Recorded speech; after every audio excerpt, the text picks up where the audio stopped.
love lumalabas. Di po ba? Ang senior citizen, yan ang number 1 na pumupunta sa election day para bumoto kasama ang buong pamilya.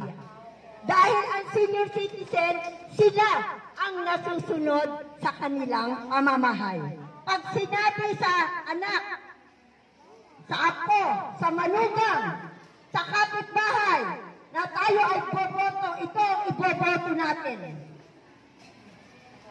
Ang lahat po ay sumusunod. Dahil well-experienced po tayong mga senior pagdating sa politiko. Di po ba? Ngayon, ang sinasabi ko lamang po, lagi na lang tayong pinahihirapan. Mga senior, lagi na lang pinahihirapan na kung saan para lamang makakuha ng ayuda, na kung saan para lamang ma-approve sa mga iba't ibang klase ng pensyon para sa ating senior citizen.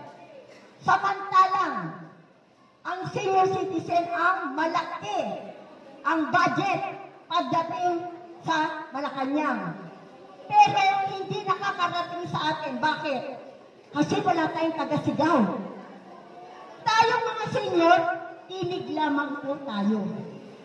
Walang nakakarating sa Kongreso. Kasi wala